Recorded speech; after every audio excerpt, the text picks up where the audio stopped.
wananchi pia waweze kuwa na utulivu, kwa sababu wananchi pia wamelalamika kwamba hawaoni ile fedha ambayo wametoa kama imefanya nini. Wanataka kuona pia thamani ya fedha ambayo wametoa, kitu ambacho ni sahihi. Wana haki ya kupewa taarifa ambayo ni sahihi, na si kama serikali tutarudi tena hapa kwa ajili.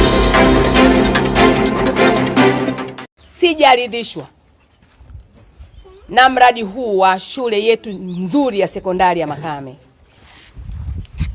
Mheshimiwa DC ndio mkuu na ndugu viongozi wengine, kwa masikitiko makubwa naomba niwaambie kwamba tangu nimekuja kwenye mkoa huu na zaidi ya miaka 4 sasa, leo sitaweka jiwe la msingi kwenye hili jengo na nitaondoka na kile kibao kwa hatua za kinidhamu, ili iwe mfano na iwe mfano tena kwa mtu mwingine tena.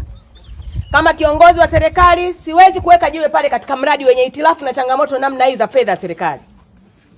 Haiwezekani mafundi na mainjinia waliosomea vizuri, wameajiriwa na serikali, wanalipwa mishahara, wachukue makaratasi na waandike waridhie kuongeza vifaa ambavyo havina kazi sehemu.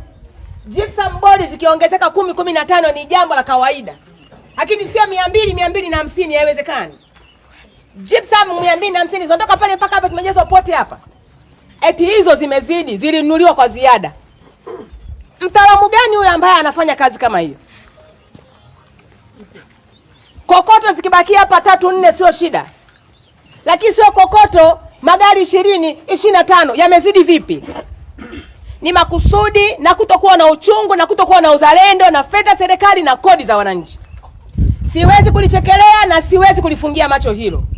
Nitakwenda kulishughulikia inavyotakiwa, na kila aliyehusika na hilo jambo atawajibika kulingana na mujibu wa sheria zinavyotakiwa. Wataalamu, naombeni kile kibao niende nacho. Ujenzi wa hii shule mpaka sasa hivi umegharimu zaidi ya bilioni 1.2. Zaidi ya bilioni 1.2, kwa sababu pia hapa kuna mabweni ambayo wananchi wenyewe baadaye, baada ya kujenga sekondari, wananchi wakasema kwa kuwa wana miradi hapa ya hewa ya ukaa, watatoa fedha kutoka kwenye vijiji hivyo. Kile kijiji kitatoa fedha milioni 100 ili waweze kupata mabweni kwa ajili ya watoto wao. Kwa hiyo waliongeza kama nguvu zao wao wenyewe wananchi. Ukiacha milioni 700, waliongeza kwanza milioni 400. Na walipokuja kujenga, wataalamu wetu wakasema haitoshi. Kwa hiyo pakaongeza tena milioni 100 na. Kwa hiyo pesa ambayo yote inaonekana imejenga hichi kitu ambacho ukiangalia kimsingi huoni kama kuna kitu hapa, ni bilioni 1.2 na ushe ambayo imejenga hapa. Milango imeletwa mibichi, mibovu, wamepaka maogani ili mkija msione kama mlango na matobo, vurugu mtindo mmoja. Kwa hiyo tumeshindwa kuweka jiwe la msingi mpaka tutakapomaliza kufanya uchunguzi wa kutosha na kuweza kubaini kwamba nini kimetokea hapa, ili wananchi pia waweze kuwa na utulivu, kwa sababu wananchi pia wamelalamika kwamba hawaoni ile fedha ambayo wametoa kama imefanya nini. Wanataka kuona pia thamani ya fedha ambayo wametoa, kitu ambacho ni sahihi. Wana haki ya kupewa taarifa ambayo ni sahihi, na si kama serikali tutarudi tena hapa kwa ajili ya kuwapa wananchi taarifa. Na kwa umuhimu wake, mimi mwenyewe nitarudi tena hapa kuongea na wananchi wa Makame na kuwaeleza, ikiwa ni sehemu pia ya kuendelea kuwatia moyo kuunga mkono juhudi za serikali.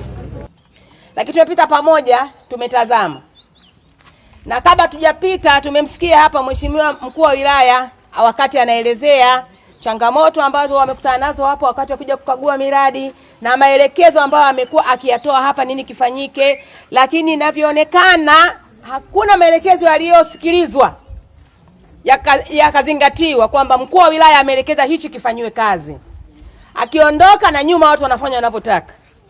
Sasa hiyo inakuwa ngumu kidogo. Ujenzi huu itakiwa umemalizika, lakini sio tu kuisha, utakiwa umeisha katika kiwango cha ubora mkubwa sana. Imeisha kabisa, na watoto wetu wanakaa tayari kwa ajili ya kuja kwenye shule waanze na masomo. Nilipopata taarifa ya shule hii, pamoja na harakati zingine ambazo tunahangaika nazo sasa hivi za kuisajili iweze kuwa shule maalum ya bweni, lakini kabla Mheshimiwa DC hajaongea hapa, in fact nilikuwa nimekaa hapa na mtazama kama atanieleza. Nilishakuwa na taarifa zangu za shule, nimeshaelezewa nini kilichopo hapa kwenye shule hii, nishapata taarifa za kutosha, na nilitegemea kama walipita hapa tangu mwezi wa kwanza, wenzetu pia watakukuru na vyombo vingine wangekuwa tayari wameshafanya kazi, na tulitakiwa tu tuna majibu hapa saa hizi ili tuanze kuchukuliana hatua kama kuna kuwajibishana. Kazi kubwa ya watendaji ni kusimamia, ndio kazi yetu, kusimamia miradi hii iweze kumalizika na imalizike ilivyotakiwa. Kwa hiyo kwa namna moja nyingine, kuna watu hapa hawakutimiza wajibu wao, aidha kwa makusudi au kwa bahati mbaya.